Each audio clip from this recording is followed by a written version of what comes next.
During the height of the Cold War, the Soviet Union projected power through absolute mass.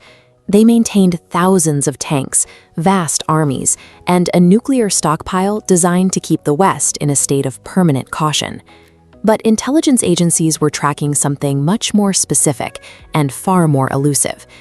Radar operators began picking up whispers of a new interceptor jet capable of reaching speeds and altitudes that standard Western fighters simply couldn't touch. The Soviets shielded this aircraft with suffocating security. It was rarely flown near borders, and even on the tarmac, its most sensitive components were physically hidden under heavy tarps to block the view of Western satellites. Without clear photographs or technical manuals, NATO analysts could only speculate.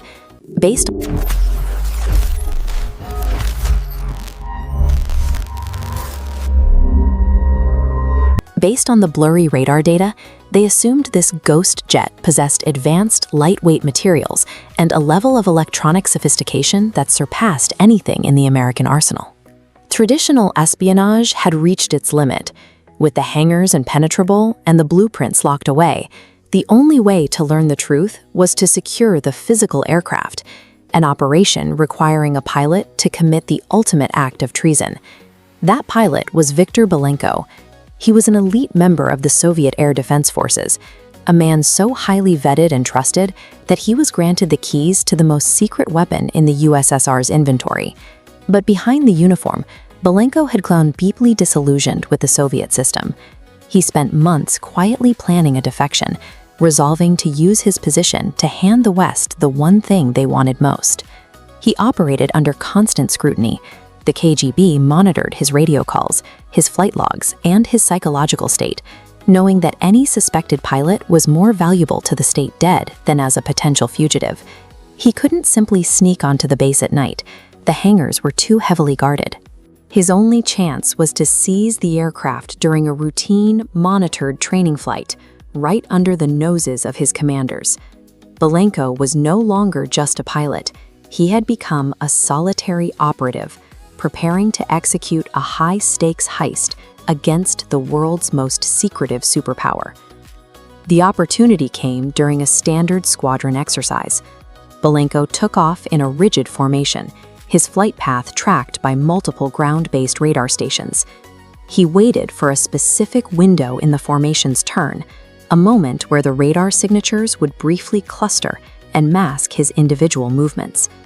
In a single, decisive motion, Belenko slams the stick forward.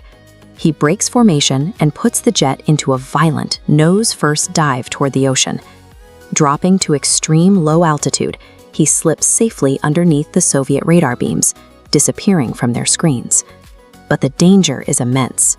He flies at supersonic speeds, mere hundreds of feet above the ground, weaving through terrain where a single twitch means instant death. The thick air at sea level violently batters the airframe.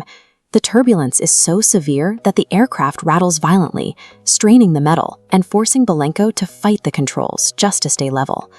With no radar signature and no debris field, Soviet command is left blind. For the very first time in history, their most advanced military interceptor is a ghost in its own airspace. The silence doesn't last. Once the Soviets realize Belenko hasn't crashed, they scramble a massive, urgent search and intercept mission to hunt him down before he can reach foreign soil. Belenko now faces a massive mechanical crisis. His jet was engineered exclusively for high-altitude intercepts, where the air is thin. Down at low altitude, his massive engines are burning fuel at an unsustainable rate to overcome the intense atmospheric drag. He races toward the Japanese coast, watching his fuel gauge plummet. He knows Soviet interceptors are closing the gap behind him, and he's running out of airtime long before he can reach a safe military base.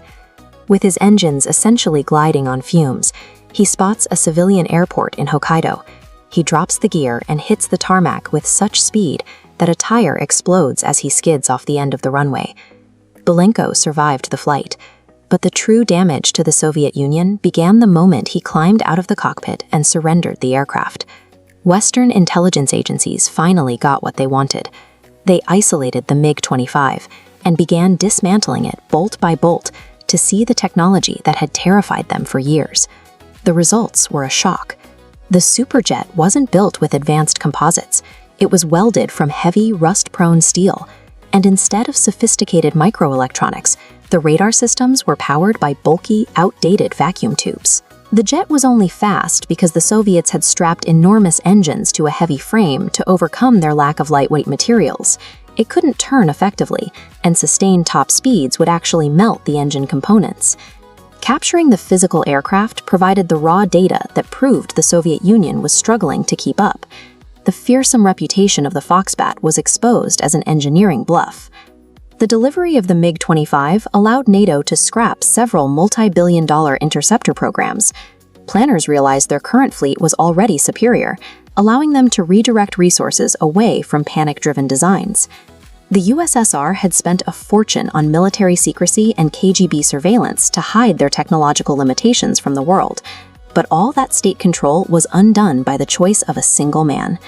In the end, the secret of a superpower was broken by the precision and individual courage of a pilot who simply decided to fly away.